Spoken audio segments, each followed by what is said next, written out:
ఎంతో చరిత్ర ఉన్న ఆలయం, నిత్యం రాహుకేతు పూజలతో కిటకిటలాడే క్షేత్రం. తిరుమల శ్రీవారి ఆలయం తర్వాత అంత ప్రతిష్ట విశిష్టత ఉన్న శ్రీకాళహస్తి టెంపుల్ చైర్మన్ పోస్టు కోసం కాంపిటీషన్ గట్టిగానే ఉంది. కూటమిలోని 3 పార్టీల నుంచి చైర్మన్ పదవి కోసం నేతలు జోరుగా లాబింగ్ చేస్తున్నారట. ఎమ్మెల్యే సిఫార్సు చేసిన నేతకే పట్టం కడతారా?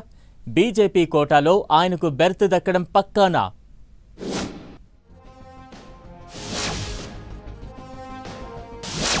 ముక్కంటి ఆలయ చైర్మన్ ఎవరు? ఆ పోస్ట్ కోసం కూటమి లీడర్ల తీవ్ర పోటీ. చైర్మన్ పదవి ఎవరికివ్వాలో డిసైడ్ అయిందా? ఎమ్మెల్యే అనుచరుడికా, బీజేపీ లీడర్కా? 2-3 రోజుల్లో ప్రకటన రాబోతోందా?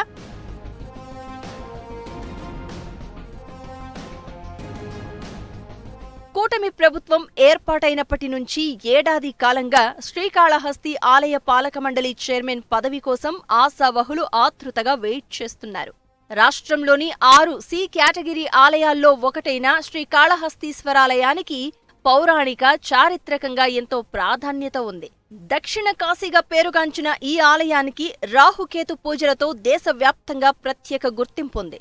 అందుకు తగ్గట్లే ప్రతిరోజు వేలాది మంది భక్తులు, సెలబ్రిటీల మొదలు విదేశీ భక్తుల రాక కూడా బాగా పెరిగింది.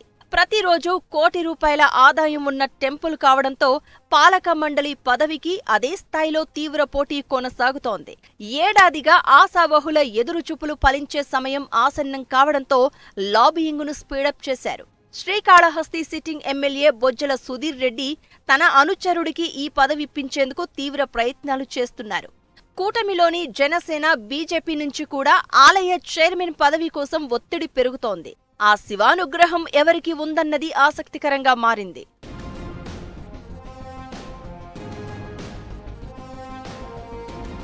శ్రీకాళహస్తి టెంపుల్ చైర్మన్ రేసులో సీనియర్ టీడీపీ నేత చెంచయ్య నాయుడు పేరు ప్రముఖంగా వినిపిస్తోంది. చెంచయ్య నాయుడు 2 దశాబ్దాలుగా శ్రీకాళహస్తి టీడీపీలో కీలకంగా పనిచేస్తున్నారు. మాజీ మంత్రి స్వర్గీయ బొజ్జల గోపాలకృష్ణారెడ్డి దగ్గర శిష్యుడు. ఇప్పుడు ఆయన తనయుడు బొజ్జల సుధీర్ రెడ్డికి సన్నిహితుడుగా ఉంటున్నారు. గతంలో శ్రీకాళహస్తి మార్కెట్ యార్డ్ చైర్మన్ గాను పనిచేశారు చెంచయ్య నాయుడు. గత ఎన్నికల్లో కాళహస్తిలో బొజ్జల సుధీర్ రెడ్డి గెలుపునకు కష్టపడి పనిచేశాను అని, తనకు టెంపుల్ చైర్మన్ పదవి ఇవ్వాలని పట్టుబడుతున్నారట. ఎమ్మెల్యే సుధీర్ రెడ్డి కూడా శ్రీకాళహస్తి ఆలయ చైర్మన్ పదవికి చెంచయ్య నాయుడు పేరును సిఫారసు చేసినట్లు తెలుస్తోంది. చెంచయ్య నాయుడుకు ఈ పదవి ఖరారైందని, 1-2 రోజుల్లోనే ఉత్తర్వులు వెలువడనున్నట్లు జోరుగా ప్రచారం జరుగుతోంది. ఒక దశలో ముక్కంటి ఆలయ చైర్మన్ పదవి జనసేనకు ఇస్తారు అని ప్రచారం జరిగింది. అయితే శ్రీకాళహస్తి జనసేన ఇన్ఛార్జ్ వినుత దంపతులు హత్య కేసులో ఇరుక్కుని జైలు పాలు అవడంతో ఇక జనసేన ఈ పదవి రేసులోనే లేకుండా పోయింది. మరోవైపు శ్రీకాళహస్తి బీజేపీ నేత కోలా ఆనంద్ కూడా ముక్కంటి ఆలయ చైర్మన్ పదవి రేసులో ఉన్నారు. కోలా ఆనంద్ గతంలో కాంగ్రెస్ హయాంలో ఆలయ కమిటీ చైర్మన్ గా పనిచేశారు. బీజేపీకి కనుక ఈ పదవి కేటాయిస్తే కోలా ఆనంద్కు దక్కే అవకాశం ఉంది. టీటీడీ చైర్మన్ పోస్ట్ తర్వాత అంతటి పేరున్న శ్రీకాళహస్తి ముక్కంటి ఆలయ చైర్మన్ పదవిని ఎలాగైనా తన అనుచరుడికి ఇప్పించుకోవాలని సిట్టింగ్ ఎమ్మెల్యే బొజ్జల సుధీర్ రెడ్డి గట్టి ప్రయత్నాలు చేస్తున్నారు.